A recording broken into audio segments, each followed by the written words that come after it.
안녕하십니까. 이번 시간에는 연력학 제4장 연력학 제2법칙 문제를 우리가 해석해 보도록 하겠습니다. 자, 연력학 제2법칙에 대한 문제는 우리가 뭐냐? 연력학 제2법칙은 우리가 엔트로피 증가 법칙이다. 이렇게 해서 연력학 제2법칙은 여러 학자들의 공리이론으로서 우리가 해석이 되죠. 자, 그래서 연력학 제2법칙이라고 하는 경우는 우리가 연력학 제1법칙은 열을 일로 또 일을 열로 이렇게 우리가 이제 환산 가능한 가역 법칙으로서 우리가 해석을 했었죠. 1법칙은 열량을 일량으로 일량을 열량으로 상호 변환시킬 수가 있다. 양적으로 열량과 일량은 동일한 에너지다. 이렇게 정의를 했습니다. 그러나 우리가 일을 열로 변환시키는 것은 용이하지만 열을 일로 우리가 변환시킬 때는 여러 가지 손실 요인과 또 그 제약 조건이 따른다. 이렇게. 그래서 연력학 제2법칙을 우리는 비가역 법칙이다.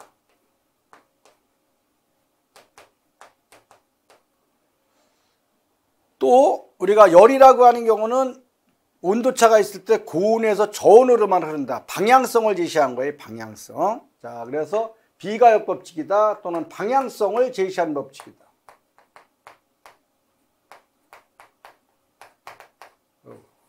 이것이 우리가 연력학 제2법칙이에요.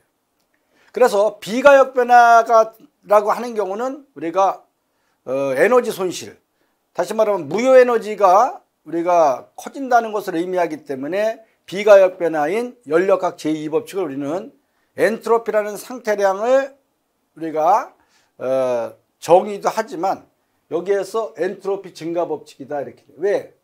연력학 제2법칙은 비가역 법칙이기 때문에 엔트로피 증가 법칙이다 이렇게도 얘기를 합니다.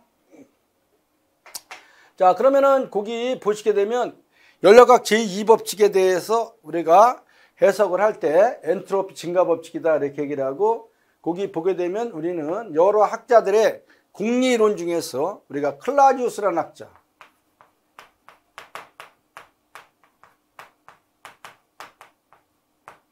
클라우지우스라는 학자는 자연계에 아무런 변화 없이 우리가 저온체에서 고온체로 열 스스로는 흐를 수 없다라고 해서 방향성을 제시를 했어요. 그래서 클라우지우스의 표현은 어떠한 물체의 저온체에서 고온체로 열 스스로는 흐를 수 없다.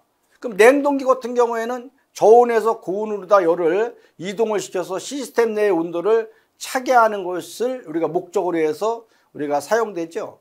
그러나 냉동기 같은 경우에는 우리가 압축기라고 하는 이를 투자해 줌으로써 낮은 곳에 있는 것을 높은 곳으로다가 열을 갖다 버림으로써 시스템 내 온도를 차게 하는 거잖아요. 그렇기 때문에 클라우지우스의 표현은 바로 뭐냐? 성적계수가 무한대인 냉동기는 제작이 불가능하다 이렇게 돼 있어요. 그래서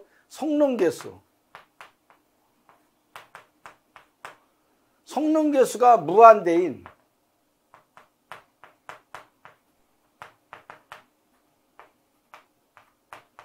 냉동기는 제작이 불가능하다.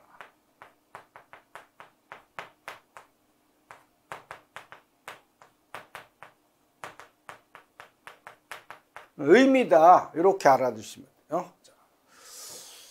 성능계수가 무한대인 냉동기는 제작이 불가능하다는 의미.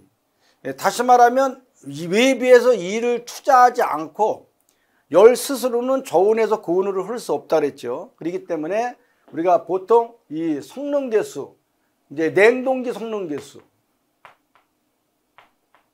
냉동기 성능계수다라고 하게 되면 시트 엔진을 말하면 효율 구하는 거나 마찬가지예요. 그래서 냉동기 성능계수 입시로 R은 WC분의 우리가 냉동효과 Q2 이렇게 기본적으로다가 우리가 냉동기의 성능계수, 성적계수를 구할 수 있는데 무한대인 냉동기는 제작이 불가능하다는 의미로서 우리가 여러분들이 이해를 해 주시면 되는데 이 얘기는 바로 뭔 얘기냐? 이거 외부에서 투자되어지는 압축기 일량, 시간당 일량을 또 동력이라고 하기 때문에 압축기에서의 우리가 투자되는 소비되는 일량, 얘가 제로일 때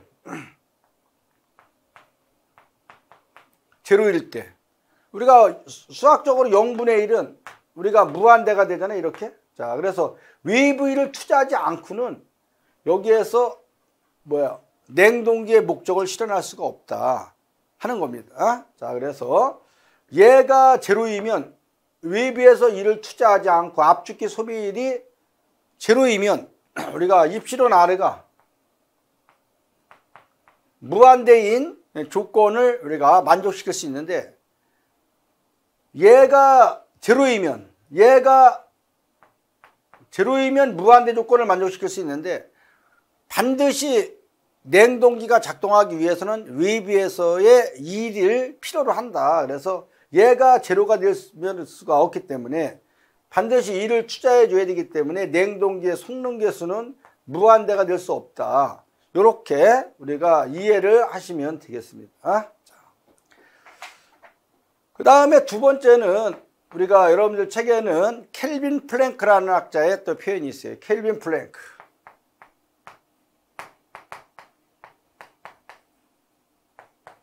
켈빈 플랭크, 켈빈 플래닉 이렇게 되어 있는데, 이렇게 이것이 우리가 쓰기도 하고 안 쓰기도 이렇게. 켈빈 플랭크.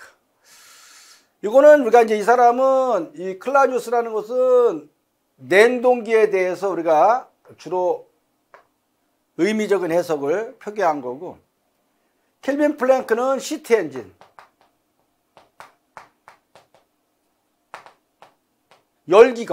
열기관에 대한 해석을 주로 우리가 이제 표기한 거예요. 이렇게. 그래서 켈빈 플랭크라는 학자는 우리가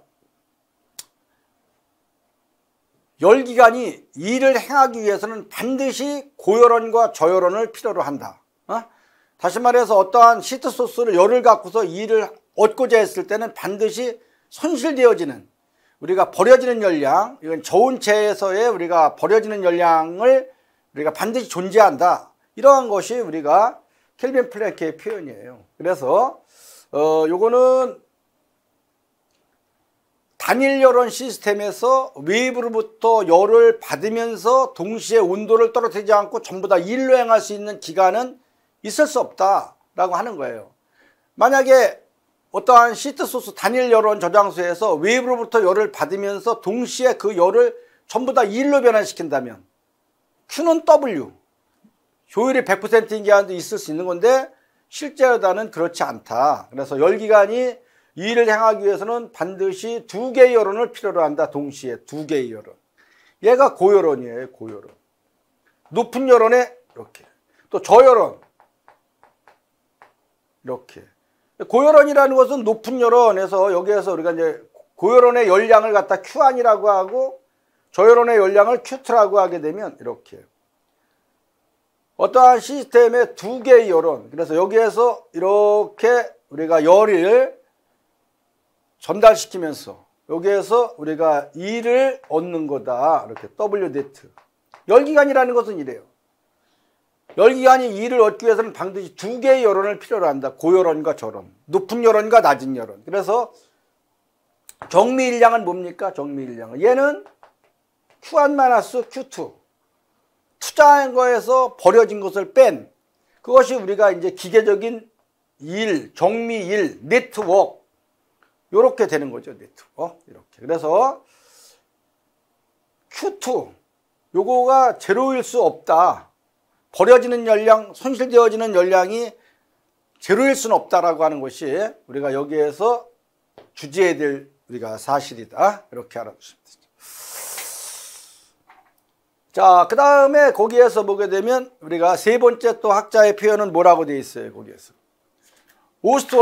오스트월드라는 학자는 우리가 제2종 연구운동기간, 효율이 100%인 기간은 있을 수 없다. 그래서 우리가 여기에서 연력학 제2법칙을 다시 우리가 제2종 연구운동기간,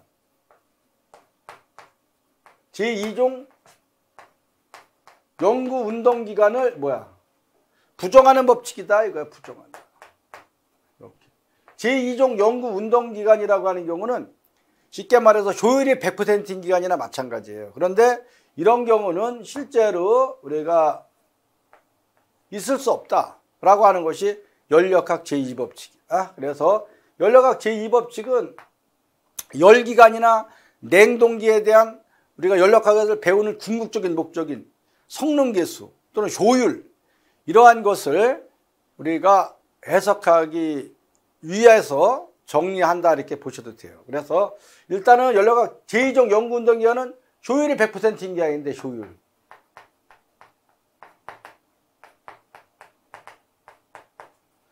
이런 거는 있을 수 없다. 이렇게 있을 수 없다라고 하는 것이 우리가 이 법칙에서 해석하고자 하는 그러한 겁니다. 자, 그래서 온도차가 있을 때는 눈에 보이지 않지만 열은 고온에서 저온으로 흐른다는 거. 이렇게. 열 스스로는 저온에서 고온으로 흐를 수 없다는 거. 이것이 클라우지우스의 표현 냉동기에 대한 해석을 표기한 거고, 켈빈 플랭크는 시트 엔진, 열기관에 대한 해석을 주로 해석을 한 겁니다. 그래서 열기관이 일을 행하기 위해서는 반드시 저열원의 열을 버려야 되기 때문에, 방출해야 되기 때문에 두 개의 열원을 동시에 필요로 하면서 거기에서 우리가 이 정미일량 네트워크, 유효율을 얻고자 할 때는 반드시 두 개의 열원이 필요로 하다. 이렇게. 그래서 그것이 우리가 열기관에 대한 해석을 주로 표기한 것이 켈빈 플랭크의 표현이다. 여기에 반해서 거기 우리가 오스트월드라는 학자는 우리가 제2종 연구운동기간을 부정한다. 효율이 100%인 기간은 있을 수 없다라고 하는 것을 여러분들이 알아두시면 되겠습니다. 자, 4-2를 보면은 우리가 사이클, 또 우리가 효율, 성능계수, 요거 너무나 중요한 것들이 우리가 이제 정의되는데 요거를 간단하게 우리가 알아두실 필요성이 있습니다. 자, 그래서 이 사이클이라고 하는 경우는 우리가 거기 보시면 일량 선도인 PV 선도를 한번 그려보게 되면 PV 선도를 그려보게 되면 우리가 거기에서 보면 1의 2과정과 2B 1과정 이렇게 되어 있어요. 임의의 사이클을 한번 보게 되면 사이클이라는 것은 임의의 한 점에서 출발해서 여러 과정을 거치면서 다시 원점으로 데려왔을 때의 프로세스, 여러 경로를 거치면서 다시 원점으로 데려왔을 때를 우리가 폐곡선의 면적을 갖는 그러한 경우를 사이클이라고 할 수 있어요. 그래서 교재에 보면 PV 선도는 일량 선도인데 1상태에서 출발해서 A를 경유해서 2로 왔다가 2에서 다시 B를 경유해서 1로 더 되돌아갔을 때 이렇게 했을 때 우리가 여기에서 요거를 나누게 되면 여기에서 공급열량 Q1, 여기에서 얘를 방출열량 Q2 하게 되면 요 면적이 바로 뭐냐 하면 네트워크가 되는 거예요. 네트워크. 기계적인 유효 우리가 일량. 그래서 SI 단위인 경우 얘는 뭐냐, 투자한 거에서 버려진 거를 뺀 거다 이런 얘기죠. 공급열량에서 방출열량, 버려진 저열원에 버려진 열량을 뺀 것이 이 면적이다, 이렇게 이해를 하시면 됩니다. 이렇게 공급열량 Q1이라는 것은 이 전체 면적을 말하는 거예요. 자, 여기에서 방출열량 Q2라는 것은 요 밑에 요 몇 회의 면적을 말하고, 얘에서 전체 면적에서 얘를 방출열량을 빼니까 요 면적이 되죠. 이렇게. 요것이 우리가 정미일량이다. 그래서 이미 한 점에서 이렇게 1점에서 출발해서 A를 경유해서 2로 왔다가 2에서 다시 B를 경유해서 원점으로 되돌아갔을 때 요거를 우리가 임의의 사이클이다, 이렇게 얘기를 하는 겁니다. 그러면 여기에서 또 두 번째는 이제 효율이다. 우리가 열역학을 배우는 궁극적인 목적은 서머 이피션시. 자, 그래서 교재에 나와 있는 것처럼 우리가 열 효율, 앞으로는 모든 사이클에 우리가 효율을 어떻게 하면 높일 수 있느냐, 이것이 열역학을 배우는 궁극적인 목적이에요. 경제적인 원칙에 입각해서. 그래서 우리가 열 효율이다. 열기간의 열 효율.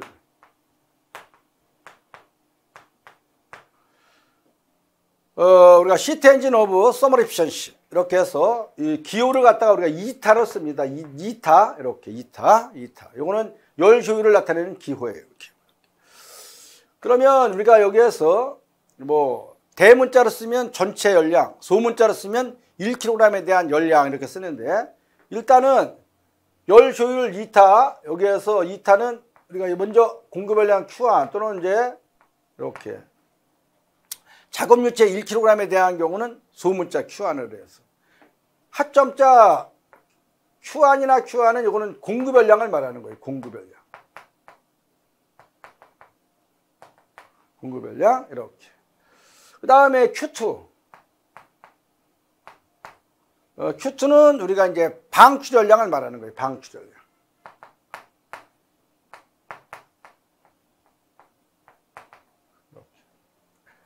그러면 공급열량이라는 것은 우리가 서플라이드 오브 시.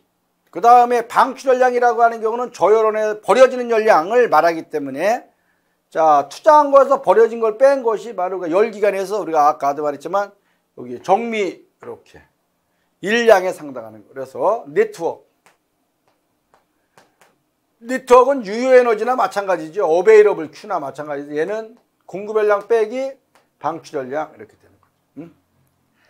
연력학 제2법칙은 쉽게 말해서 우리가 수식은 없지만 우리가 연력학 제2법칙에 의해서 우리가 디파인된 것이 엔트로피라는 상태량을 가지고 해석을 할 수 있으며 또한 이러한 수식에서 버려지는 열량, 방출열량, 손실에너지는 재료일 수 없다. 이렇게. 이것이 연력학에서의 우리가 이러한 등식 조건에 대한 거를 이해하시면 됩니다. 자, 그래서 열기관의 열효율은 앞으로 모든 열기관의 열효율은 당연히 1보다 작겠죠. 자, 얘는 1보다 작다. 연력학 제2법칙은 엔트로피 증가 법칙으로서 무효에너지의 증가. 이렇게. 자, 그래서 효율은 100%가 될 수 없다. 이런 걸 알아두시고. 자, 효율이라고 하는 경우는 공급열량분의 네트워크가 되는 거예요. 네트워크. 투자한 거분에 얻은 거.